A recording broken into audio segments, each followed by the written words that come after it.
Assalamualaikum warahmatullahi wabarakatuh. Alhamdulillah, salatu wassalamu ala rasulillah Sayyidina Muhammad bin Abdullah wa ala alihi wa sahbihi wa mawala wa la hawla wa la quwata illa billah. Bismillah, masyaallah, la yasuqul khaira illallah. Bismillah, masyaallah, la yasrifu su'a illallah. Bismillah, masyaallah, ma kana min ni'matin fa min Allah. Bismillah, masyaallah, la hawla wa la quwata illa billah. Qala Allah ta'ala fi kitabil karim, a'udzu billahi minasy syaithanir rajim. Bismillahirrahmanirrahim. Subhanaka la ilma lana illa ma 'allamtana innaka antal alimul hakim. Rabbi shrah li sadri wa yassir li amri wahlul 'uqdatam min lisani yafqahu qawli. Amma ba'd.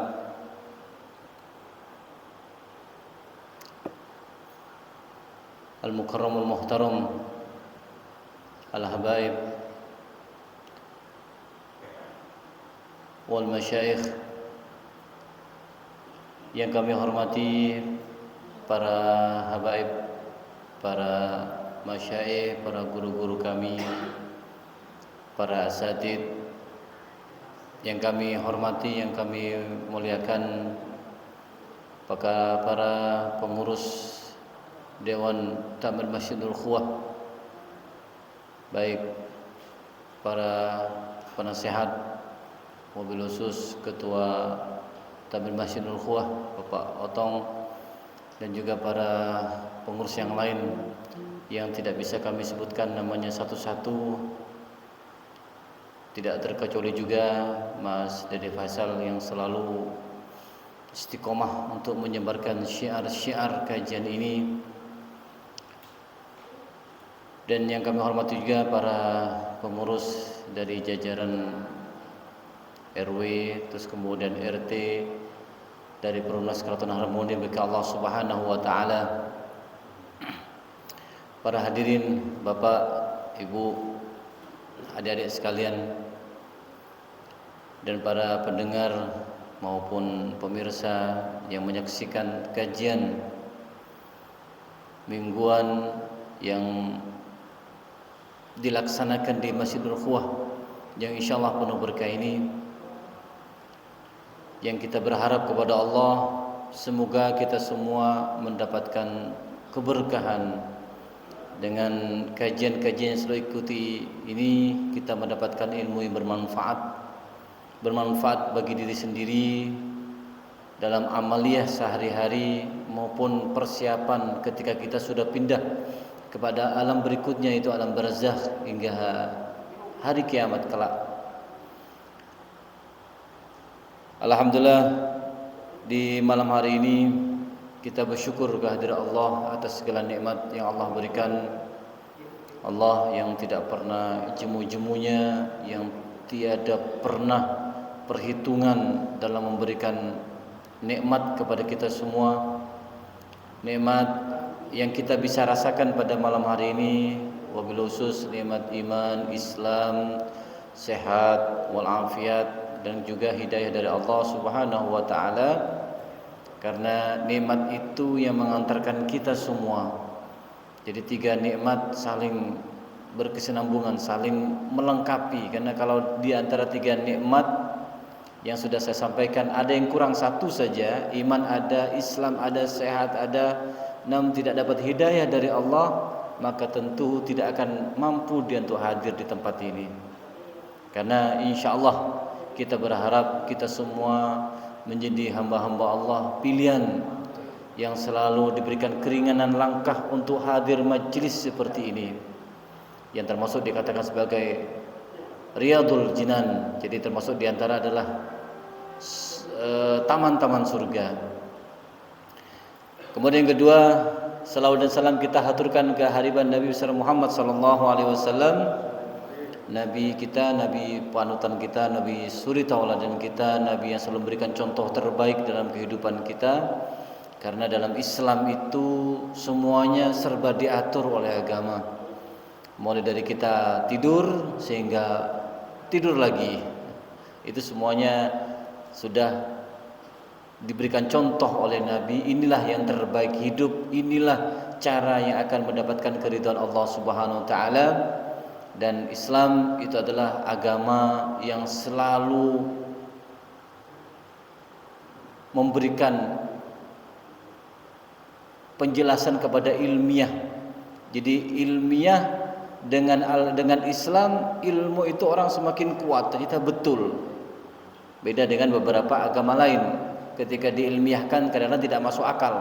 Tapi kalau Islam selalu mendukung ilmiah, dan banyak penemuan-penemuan ilmu pengetahuan itu ketika mereka bangga menyampaikan, aku menemukan ini itu, padahal Al-Quran sudah menyampaikan sebelumnya. Banyak beberapa profesor, beberapa ilmuwan menemukan Fir'aun, kok ada pasirnya?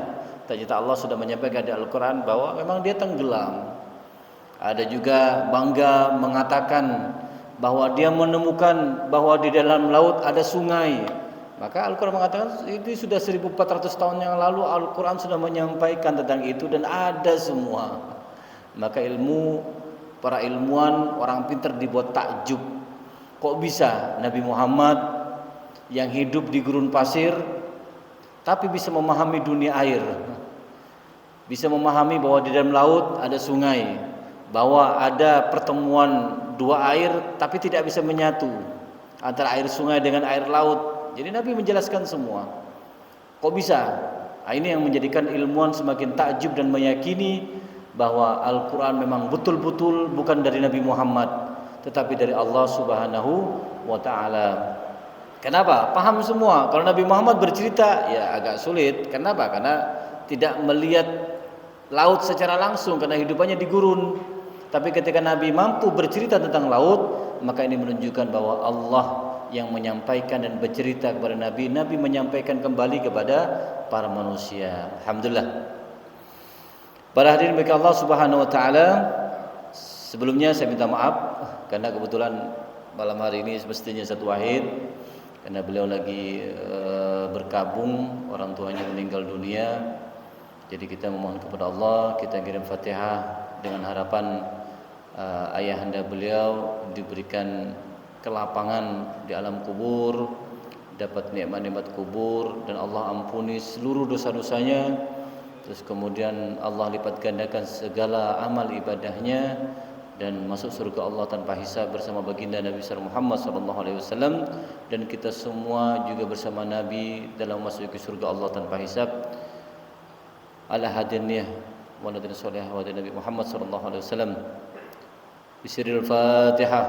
Alhamdulillah minasyaitonir rajim. Bismillahirrahmanirrahim. Ya kana ya nasta'in syiratal mustaqim.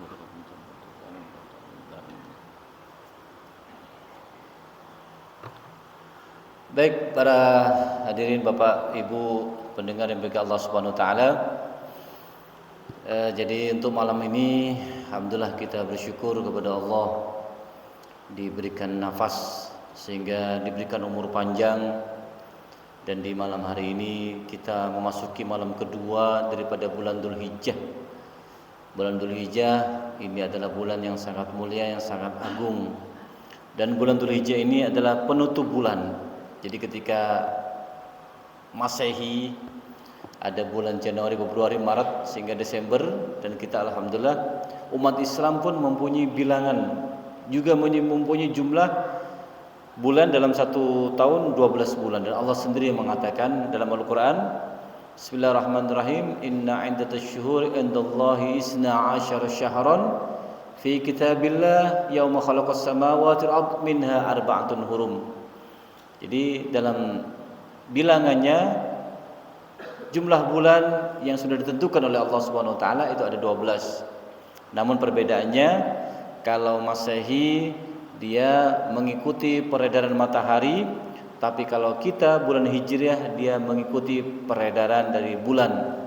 Maka segala sesuatu penentuannya tanggal 1 itu pasti akan melalui ru'yah hilal tersebut dahulu. Otomatis kalau Hijriah itu tidak pasti untuk jumlahnya. Kadang-kadang bisa 29, ya bisa saja 30, bisa nakis, bisa tam, bisa sempurna. Beda dengan Masehi. Kalau Masehi hampir dipastikan Januari 31 kan begitu, Februari 28 kan begitu, dan sebagainya. Maka seperti sudah sampaikan dalam ayat Al-Quran barusan, Allah membuat bilangan ada 12, mulai dari Muharram, Safar, Rabiul Awwal, Rabiul Tsani, Jumadil Ula, Jumadil Tsani, terus kemudian Rajab, Sya'ban gitu ya. Kemudian betul. Rajab, Sya'ban, coba saya ulang. Muharram, Safar, Rabiul Awwal, Rabiul Tsani, Jumadil Ula, Jumadil Tsani, terus kemudian Rajab, Sya'ban, terus kemudian Ramadan, Syawal, Dzulqa'dah, Dzulhijjah. Nah, ini Dzulhijjah itu dianggap sebagai penutup daripada jumlah hitungan, atau 1 tahun ditutup dengan bulan Dzulhijjah. Maka oleh sebab itu dalam jumlah selama setahun ini 12 bulan, Allah Subhanahu wa taala memberikan penjelasan kepada kita semua. Ternyata dalam setahun itu Allah tutup dengan 2 bulan yang sempurna, yaitu Muharram, Dzulqa'dah, Dzulhijjah, Muharram. Jadi selama 2 bulan berturut-turut ini adalah termasuk di antara 4 bulan haram, 4 bulan yang diagungkan oleh Allah Subhanahu wa taala. Jadi bulan hurum itu ada 4, yaitu Dzulqa'dah, Dzulhijjah, terus kemudian Muharram. Maka di sini ulama memberikan penjelasan kepada kita, Allah Subhanahu wa taala menutup rangkaian perputaran bulan atau kehidupan dalam 1 tahun itu ditutup dengan 2 bulan hurum, 2 bulan yang mulia, 2 bulan yang agung. Jadi harapan Allah biar kita ini husnul khotimah. Harapannya juga di antara 2 bulan ini, karena bulan hurum adalah bulan pelipat gandaan pahala, karena bulan hurum adalah bulan ketika kita melaksanakan ibadah di dalamnya pahalanya dilipat gandakan, bertambah. Jadi harapannya Dzulqa'dah, Dzulhijjah ketika kita beribadah banyak pahalanya, bisa menutup pada bulan-bulan sebelumnya yang mungkin amalan kita tidak banyak. Kemudian nanti dibuka lagi dengan Muharram. Maka Muharram juga termasuk bulan hurum, bulan yang sangat diagungkan oleh Allah Subhanahu wa taala. Jadi 3 bulan bersama-sama, bergandengan. Maka yang 1 bulan itulah namanya bulan Rajab. Bulan Rajab termasuk bulan yang diagungkan oleh Allah Subhanahu wa taala. Kemudian para hadirin bagi Allah Subhanahu wa taala, untuk bulan hurum ini di dalam Al-Qur'an Al-Baqarah disampaikan, yas'alunaka, bismillahirrahmanirrahim, yas'alunaka 'anil syahril haram qitalun fi kul qitalun fihi kabir. Ada masyarakat di saat itu bertanya kepada Rasulullah, ya Rasulullah, bagaimana nanti kalau misalkan ada peperangan yang diadakan pada bulan hurum, yaitu Dzulqa'dah, Dzulhijjah, Muharram dan Rajab? Maka Allah mengatakan, qul qitalun fihi kabir. Sampaikan ya Rasulullah, kalau misalkan nanti ada peperangan yang dilakukan pada bulan hurum, 4 bulan itu, maka kata Allah Subhanahu wa taala, dosanya sangat besar dan berlipat ganda. Maka oleh sebab itu muslim ketika masuki 4 bulan hurum ini, maka mereka semuanya menahan diri atau melakukan gencatan senjata. Jangan sampai berperang, kenapa? Besar dosanya. Terus kemudian, namun oleh Allah Subhanahu wa taala tetap bukan berarti ketika misalkan muslim didolimi, kemudian diperangi oleh kaum musyrikin, dan muslim diam karena menghormati bulan hurum, bukan begitu. Tapi tetap kita tidak boleh memulai peperangan, misal gitu ya. Tapi kalau misalkan orang Islam diserang oleh kaum musyrik atau kaum kafir, misal, maka kita tidak boleh berdiam diri, kita bela. Karena apa? Allah Subhanahu wa taala mengatakan, waqatilul musyrikina kafah kama yuqatilunakum kafah wa'lamu annallaha ma'al muttaqin. Apa Allah menyampaikan? Dan perangilah kaum musyrikin itu semuanya sebagaimana mereka pun memerangi kamu semuanya. Dan ketahuilah bahwasanya Allah beserta orang-orang yang bertakwa. Jadi kesimpulan untuk tidak memulai peperangan pada bulan Hurum itu bagi kita muslim jangan memulai. Jadi kalau bisa peperangan ditunda dulu, tunggu. Namun jika umat muslim misalkan diserang, maka kita tidak boleh diam, tetap harus membela diri bulan apapun itu. Walaupun pada bulan Hurum pun silahkan, karena kita tidak boleh berdiam diri, harus membela diri. Karena agama itu adalah hal yang mutlak untuk kita bela. Kemudian pada hari berikut Allah Subhanahu wa taala disampaikan oleh Syekh Abdul Qadir Al-Jailani dalam kitab Al-Ghunyah li Talibit Tariq Haq, dan beliau Syekh Abdul Qadir Al-Jailani menukil dari Sa'id Al-Khudri, Rasulullah bersabda, Sayyidus syuhur syahr Ramadan wa a'dhamu hurmatan Dzulhijjah. Jadi penghulu maksudnya adalah bulan yang terbaik di antara 12 bulan yang Allah ciptakan. Ada satu bulan yang mulia. Bulan apa itu? Yaitu bulan Ramadan. Dianggap sebagai sayyid, penghulu, tuannya bulan, karena di dalamnya mengandung banyak keutamaan ketika melaksanakan ibadah di dalamnya. Namun katanya ini adalah sayyid, tuan, namun yang paling mulia, yang paling utama itu adalah bulan Dzulhijjah. Jadi Ramadan sebagai tuan, maka kemuliaannya itu dimiliki oleh bulan Dzulhijjah. Maka ketika melaksanakan amalan ibadah di bulan Dzulhijjah, Allah Subhanahu wa taala sangat mencintai kita. Karena di sini pun disampaikan dalam menjelaskan kemuliaan 10 hari awal Dzulhijjah, disampaikan oleh dari Jabir yang mengatakan afdalu ayyam ad-dunya ayyamu asyar Dzulhijjah. Jadi hari-hari di dunia, Rasulullah menyampaikan hari-hari di dunia yang paling utama itu adalah hari-hari 10 awal dari bulan Dzulhijjah. Alhamdulillah, jadi kita ini sudah masuk ke tanggal 2, berarti tanggal 1 hingga tanggal 10 itu merupakan hari pertama yang dikatakan oleh Nabi sebagai hari yang paling utama. Makanya saya katakan tadi bersyukur kepada Allah karena kita masih diberikan kesempatan untuk bisa melaksanakan insyaallah dalam ibadah di 10 hari awal-awal bulan Dzulhijjah ini. Bahkan perbandingannya Nabi juga mengatakan ma min ayyamil amal as-salih fiha habbu ilallah min hadhil ayyam yakni ayyamil ashr. Qalu ya Rasulullah wal jihadu fi sabilillah. Qala wal jihadu fi sabilillah illa rajulun kharaja bi nafsihi wa malihi summa lam yarji min dalika bisyai'. Maka Nabi menjelaskan lagi tentang keutamaan 10 hari di bulan Dzulhijjah ini. Yang disampaikan oleh Nabi, tidak ada satu amal soleh yang lebih dicintai oleh Allah melebihi amal soleh yang dilakukan pada hari-hari ini, maksudnya yaitu 10 hari dari pertama bulan Dzulhijjah. Sampai sahabat bertanya kepada Nabi, ya Rasulullah, utama bukan begitu ya? Sampai sahabat membuat perbandingan, bagaimana dengan jihad ya Rasulullah? Pada jihad ini berat ya. Jihad tidak semua orang bisa melakukan karena dia harus menyiapkan semuanya, khususnya menyiapkan jasadnya untuk bersiap-siap misalkan mendapatkan meninggal dunia kan begitu dalam peperangan, entah kena senjata musuh atau kena tangkap. Nah, ini.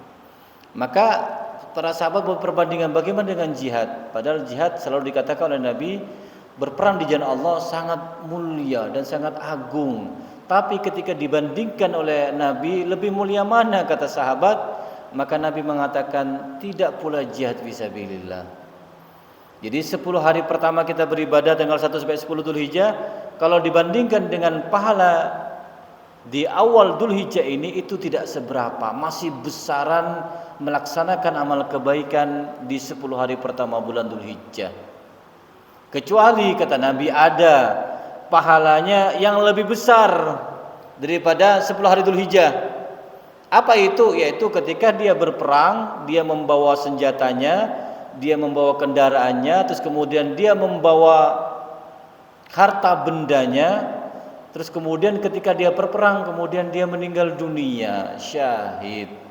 Sehingga dia tidak, ya sudah meninggal dan habis semuanya dia. Maka ini baru kata Nabi Muhammad SAW dianggap ini baru lebih utama daripada amalan-amalan di 10 hari pertama bulan Dzulhijjah. Dari sini kita semakin memahami bahwa ternyata Dzulhijjah di awal 10 hari ini merupakan hari-hari yang sangat utama untuk kita melaksanakan ibadah di dalamnya. Karena Allah mengatakan sangat cinta dengan 10 hari pertama Dzulhijjah. Maka oleh sebab itu, kalau kita melakukan kebaikan amalan-amalan di Dzulhijjah ini, tentu insyaallah kita akan dicintai oleh Allah Subhanahu wa taala. Bahkan Allah bersumpah juga dalam surat Al-Fajr, wal fajr walayalin 'ashr wasyafa'i wal watr, kan begitu ya. Jadi Allah bersumpah atas nama sesuatu, atas nama waktu, wal fajr, dan demi fajar. Maka ketahuilah ketika Allah Subhanahu wa taala bersumpah atas nama sesuatu, atas nama waktu, wattin wa zaitun, atas nama benda, ya, atas nama buah tin, zaitun. Maka ketika Allah sudah bersumpah atas nama sesuatu, itu menunjukkan bahwa di balik itu semua ada keagungan, ada keistimewaan yang maha dahsyat. Sama ketika Allah mengatakan walayalin 'ashr, dan demi 10 malam. Maka ulama menafsiri yang dimaksud dan demi 10 malam yaitu 10 malam dari awal 10 hari dari bulan Dzulhijjah. Ini menunjukkan ketika Allah sudah bersumpah, berarti di awal tanggal 1 hingga 10 kemuliaannya dahsyat dan pahalanya dilipat gandakan oleh Allah Subhanahu wa taala. Maka beruntung Anda mengaji sekarang, ya, pahalanya beda dengan ngaji sebelumnya. Kenapa? Karena kita berada pada tanggal 2 Dzulhijjah, masuk kepada 10 hari dari awal bulan Dzulhijjah. Kalau kemarin pahalanya dapat, tapi tidak sebesar pada malam hari ini. Makanya alhamdulillah kita yang punya keistiqomahan, maka kebaikan itu akan terbawa dengan sendirinya. Ya, terus kemudian disampaikan juga di sini Syekh Abdul Qadir Jailani juga menyampaikan dalam kitab Al-Ghunyah li Thalabil Thariqil Haq. Beliau menyampaikan ada kemuliaan-kemuliaan khusus. Jadi kalau kita ini beribadah pada 10 hari Dzulhijjah ini di hari pertama, maka Syekh Abdul Qadir menyampaikan ada banyak keutamaan. Yang pertama, maka umurnya akan diberkahi oleh Allah Subhanahu wa taala. Jadi kita ini punya umur, jadi berkah. Berkah maksudnya bagaimana? Walaupun misalkan umur kita pendek, tapi diisi dengan penuh ibadah. Bersyukur kalau umurnya makin tua, makin sepuh misalkan, maka amal pahalanya semakin banyak yang dikerjakan. Maka beruntung kalau orang yang diberikan umur panjang, ya seperti Pak Budi. Alhamdulillah, jadi ketika diisi dengan kebaikan-kebaikan di dalamnya, maka akan mendapatkan pahala yang terus berlipat ganda. Beda dengan orang yang mendapat atau dikasih umur panjang tapi diisi dengan hal yang tidak baik, maka adabnya juga akan panjang yang akan menyiksa dia besok pada hari kiamat. Oke, jadi yang pertama dikatakan umurnya berkah. Kalau kita melaksanakan 10 hari, makanya di grup masjid itu ya, kan sudah di-share itu di mana-mana grup bagaimana kita harus baca. Itu semuanya ada dalam kitab Kanzun Najwa was-Surur. Bagus kalau diamalkan, baca la ilaha illallah wa la syarikalah, lahul mulku wa lahul hamdu wa ala kulli syai'in qadir 10 kali, baca doa khusus 10 kali, di bawahnya selawat 10 kali, ditutup dengan doa. Itu bagus kalau kita amalkan. Termasuk saya juga share di grup amalan sama juga dalam kitab Kanzun Najwa was-Surur. kalau kita baca, insya Allah kita punya hutang akan terbayarkan. Dengan cara apa? Ya mungkin rezeki kita lancar, berkah, melimpah. Dengan sebab itu hanya kita bisa membayarnya. Atau mungkin ada orang baik, sudah saya bayarkan semua, misalkan. Tapi nggak apa, amalkan, karena yang saya share di grup masjid itu semuanya pasti ada sumbernya. Jadi harus ada referensinya. Oke, yang pertama, insya Allah kalau kita istiqomahkan khususnya di 10 hari ini masih tanggal 2, berarti kita masih banyak peluang untuk memperbanyak ibadah di awal Dzulhijjah ini. Yang pertama, umur berkah. Yang kedua, kata Syekh Abdul Qadir Jalani, hartanya bertambah. Jadi harta yang dimiliki atau yang dihasilkan oleh kita semakin bertambah, semakin banyak, dan semakin lancar usaha. Ikhtiar kita akan membuahkan hasil. Terus kemudian yang ketiga, keluarganya mendapatkan perlindungan dari Allah Subhanahu wa taala. Ini jaminan dari Allah ya. Syekh Abdul Qadir Jilani sudah jelas, beliau wali. Insyaallah apa yang disampaikan betul adanya. Maka keluarganya akan mendapat perlindungan. Jadi ada orang dolim, ada orang mau nyihir, misalkan ada orang niat tidak baik, maka oleh Allah mungkin dia tidak akan masuk, atau mungkin orang yang akan niat untuk mendolimi tidak jadi, atau mungkin takut duluan. Kan begitu. Jadi ketika Allah sudah melindungi keluarga karena keberkahan 10 hari Dzulhijjah ini, maka dia insyaallah tidak akan terjadi apa-apa terhadap keluarganya. Terus kemudian kata beliau lagi, di antaranya orang yang menjaga atau beramal baik di 10 hari ini, yang pertama, yang berikutnya adalah juga dosa-dosanya diampuni oleh Allah. Karena Allah cinta dengan 10 hari ini, maka kalau kita melakukan kebaikan, kita akan dicintai. Kalau Allah sudah cinta dengan kita, maka otomatis dosa kita juga insya Allah akan diampuni oleh Allah Subhanahu wa taala. Terus kemudian nilai amal baiknya dilipat gandakan. Seperti saya katakan tadi, contoh kalau kita belajar ya, seperti sekarang ikut majelis, maka malam ini perbandingan pahalanya jauh lebih besar daripada majelis yang Ahad kemarin, karena masih belum masuk 10 hari atau sebelumnya juga. Makanya saya katakan beruntung, alhamdulillah kita semua dipilih oleh Allah untuk hadir di majelis yang penuh berkah ini. Terus kemudian mendapat kemudahan menjelang kematiannya.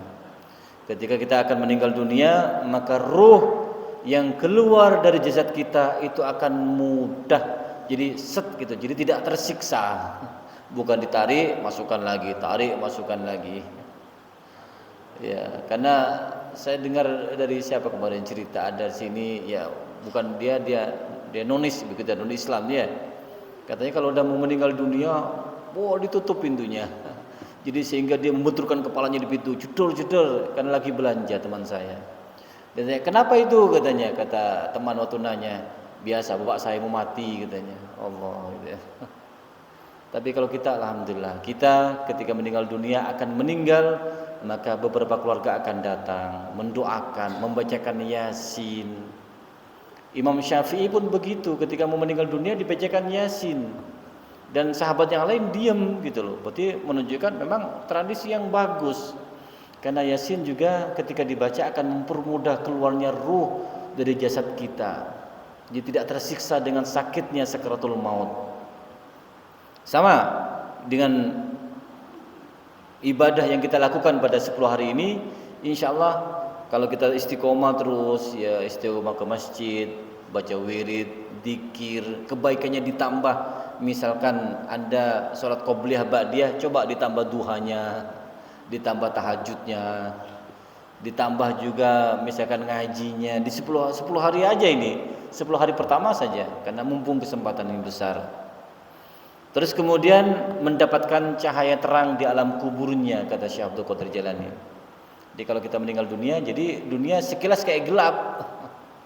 Kalau dilihat di alam kubur sekilas, karena kanan kiri udah batu dan sempit, padahal tidak. Ketika kita dibangunkan di alam kubur, ternyata alam barzah lebih luas daripada dunia. Kata Buya Yahya, bayi ketika keluar dari rahim ibu kan nggak mau kan begitu, nangis kan begitu. Karena bayi berpikir nggak mau aku di sini aja gitu. Kenapa? Enak sudah di rahim. Berpikir nanti kalau aku keluar kemana, nanti tidak seenak seperti tempatku sekarang kan begitu. Ternyata ketika keluar, oh ternyata dunia lebih besar daripada alam rahim. Begitupun juga kata Bu Yahya, ketika kita sudah meninggal dunia, pindah ke alam barzah, ternyata alam barzah lebih luas lagi daripada alam bumi yang kita pijak sekarang. Ya kenapa? Ya bumi kan secuil sebenarnya ya. Kalau dibandingkan dengan beberapa makhluk Allah seperti malaikat Jibril besar, bumi kecil sebenarnya. Yang menjadikan bumi mulia itu karena ada satu jasad, sehingga Allah sangat memuliakan bumi, yaitu adanya Nabi Muhammad SAW. Andai bukan karena jasad Nabi Muhammad, sudah gampang aja sama malaikat Jibril disentil kayak kelereng gitu. Karena malaikat Jibril itu kan punya 360 sayap. Kalau Tengku Zulkarnain mengatakan katanya punya 1000 sayap, tapi yang saya baca 360, mungkin belum punya referensi lain. Jadi dua sayapnya ini bisa memeluk bumi begini. Bayangkan dengan sayap yang lain, sangat besar. Makanya kalau kita sombong di muka bumi, maka lucu aja, karena ada yang lebih besar daripada kita semua. Terus kemudian kata Syekh Abdul Qadir Jailani, amalan soleh yang kita lakukan di 10 hari Dzulhijjah, pertama yaitu saat ditimbang amal, maka amal kebaikannya kita besok di akhirat akan berat pada timbang amal kebaikannya. Kanan baik, kiri jelek, maka akan lebih condong kepada yang kanan nanti ini. Berarti ketika kita berat kepada yang kanan menunjukkan dia sudah masuk surga. Kenapa? Amal kebaikannya lebih banyak daripada amal keburukan. Ya, andai misal keburukan kita lebih banyak dari kebaikan di dunia ini, mungkin sebab kita berupaya untuk menghormati 10 hari pertama Dzulhijjah ini dengan menambah kapasitas dari amal kebaikan, amal ibadah, maka insyaallah dengan sebab itu siapa tahu akan menjadi baik timbangan kita. Terus kemudian selamat dari siksa neraka. Jelas ketika timbangan baik, maka kita tidak akan masuk neraka, langsung aja ke surga. Terus kemudian kata beliau yang terakhir, juga mendapatkan derajat tinggi di surga. Surga juga itu punya ini ya, punya tingkatan paling bawah, terus sampai naik, sampai tinggi, paling tinggi ada termasuk surga Firdaus itu paling tinggi. Maka kalau kita menghormati 10 hari ini, insyaallah tidak di surga bawah, tapi mungkin di surga menengah, atau siapa tahu dapat kelas VVIP kan begitu. Ya, baik para hadirin bagi Allah Subhanahu wa taala. Kemudian menjadi mulia ini karena di dalamnya ini kan 10 hari ini komplit gitu ya. Ada 8 tarwiyah. Yang ke-9 itu adalah Arafah. Arafah itu merupakan hari yang sangat diagungkan oleh Allah Subhanahu wa taala. Maka disampaikan di sini pada hari Arafah.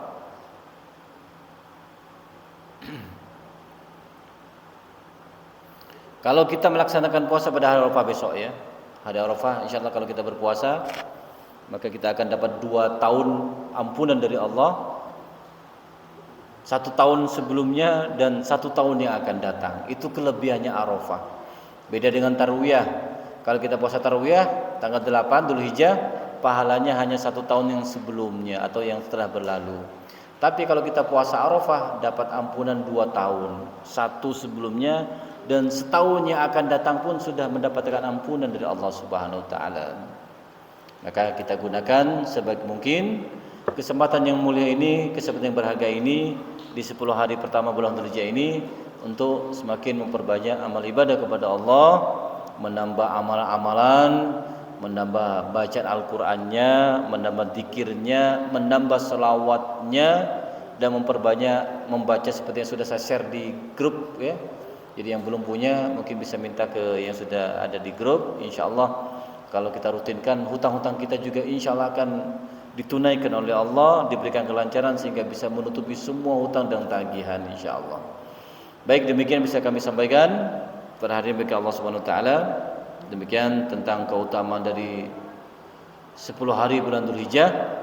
Semoga dengan apa yang kami sampaikan ini menjadikan kita lebih semangat untuk beribadah kepada Allah, dan betul-betul mendapatkan keberkahan seperti yang sudah disampaikan oleh Syekh Abdul Qadir Jalani dalam kitabnya, dan memberikan kepada kita, bukan hanya kita berharap anak-anak kita, istri kita juga mendapatkan keberkahan dari 10 hari Dzulhijjah ini. Demikian bisa kami sampaikan. Assalamualaikum warahmatullahi wabarakatuh.